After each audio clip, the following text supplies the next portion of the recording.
Who are you really? Are you even human, or are you one of God's chosen ones? The information contained in this video is meant for the chosen one.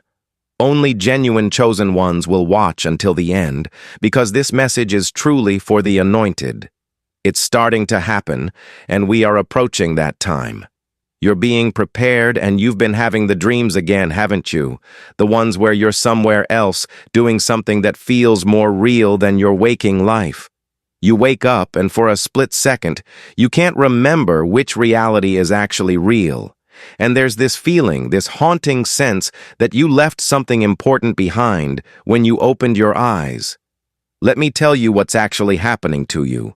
Your consciousness is beginning to operate on multiple frequencies simultaneously. While everyone around you is locked into a single channel of reality, you're starting to tune into others. And it's terrifying because nobody prepared you for this. Nobody told you that awakening would feel less like enlightenment and more like coming undone. Here's what they don't tell you in the spiritual books and the meditation apps. The first stage of real awakening isn't bliss. It's chaos. Your old operating system is crashing while the new one tries to install, and you're caught in between, glitching between two versions of yourself. You'll have moments where you can't remember why you're in the middle of a conversation. You'll forget what you were doing. Time will do strange things. An hour will pass like 5 minutes, or 5 minutes will stretch into eternity. This isn't brain fog. This is your consciousness literally rewiring itself. Your neural pathways are reorganizing to process reality in a completely different way. The scientific term is neuroplasticity, but what's actually happening is far stranger than science currently understands. You're developing new perceptual organs, not physical ones, energetic ones. And just like a baby learning to see, everything is overwhelming and disorienting at first. You know that feeling you get right before something major happens? That electric tension in your body, that sense of waiting for a shoe to drop? You've been living in that feeling for months now, maybe years. That's not anxiety, that's precognition. Your consciousness is already experiencing timelines that haven't materialized in your physical reality yet. You're sensing the convergence point where multiple possible futures are about to collapse into one actual event. This is one of your gifts, and it's activating whether you're ready or not. Some of you are precognitive. You're experiencing time non-linearly. Past, present, and future are bleeding into each other. You'll think of someone seconds before they text. You'll know the outcome of situations before they unfold. You'll have flashes of future events that you later recognize when they happen. This isn't coincidence. This is your consciousness operating outside the constraints of linear time. But here's where it gets dangerous. When you start operating at these frequencies, you become visible to things that most people never encounter. And I'm going to say something that's going to sound insane, but you need to hear it because you're experiencing it and you think you're losing your mind.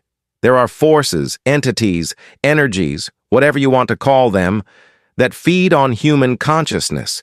They exist in the spaces between thoughts, in the gaps of awareness, in the frequency bands that most people never access. And when you start to wake up, when your light gets brighter, you draw their attention.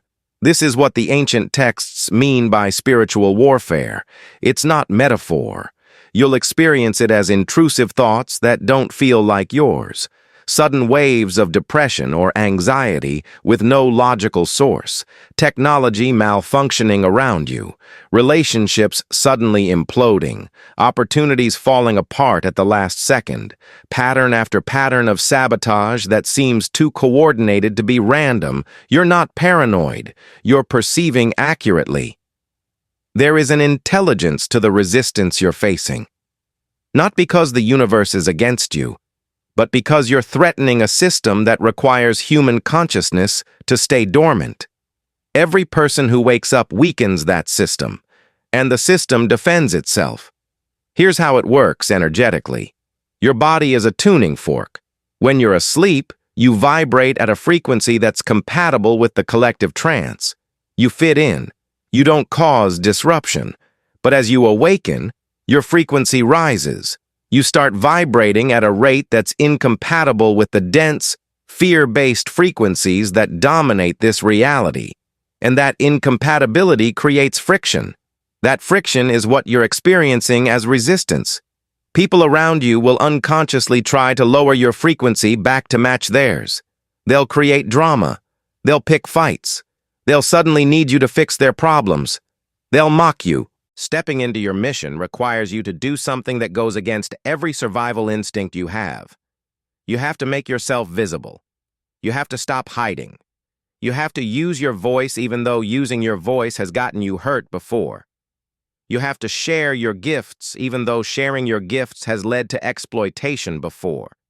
You have to trust even though trust has been weaponized against you before. This is the real spiritual warfare. Not fighting external enemies. Fighting the parts of yourself that learned safety means invisibility.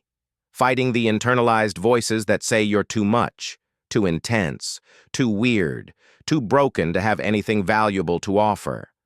Fighting the evidence of every past failure that says you should just give up and be normal. Here's how you win this war. You stop fighting, you surrender. Not to the resistance, to your truth. You stop trying to be someone you're not. You stop apologizing for your intensity. You stop dumbing yourself down. You stop hiding your light because other people's darkness makes them uncomfortable around it. You become so unapologetically yourself that the resistance has nothing to grab onto. And then you build your field of protection, not through rituals and crystals, though those can help, through absolute clarity about who you are and who you're here to serve. When you're clear, you become energetically coherent. And coherence is the most powerful form of protection that exists. You can't be manipulated when you're anchored in your truth. You can't be drained when you maintain strong boundaries. You can't be derailed when you're aligned with your purpose. The spiritual war you're in is ultimately a war for your attention, your energy, your consciousness. Every distraction, every drama, every crisis is trying to pull you off course. Your mission requires you to guard your focus like your life depends on it. Because it does. And so does the mission. And so do the people waiting for you to step up and do what only you can do. You're ready. You wouldn't be here, experiencing what you're experiencing, if you weren't. The universe doesn't waste resources. It doesn't activate gifts in people who aren't meant to use them. It doesn't initiate awakenings in people who aren't needed awake. You're here because you're essential, not special. Essential. There's a difference. So stop waiting for more proof. Stop waiting to feel ready. Stop waiting for permission. The activation has already happened. The mission is already underway. The only question left is whether you're going to step into it consciously or whether you're going to keep resisting until life forces your hand. Either way, you're moving forward. You might as well do it.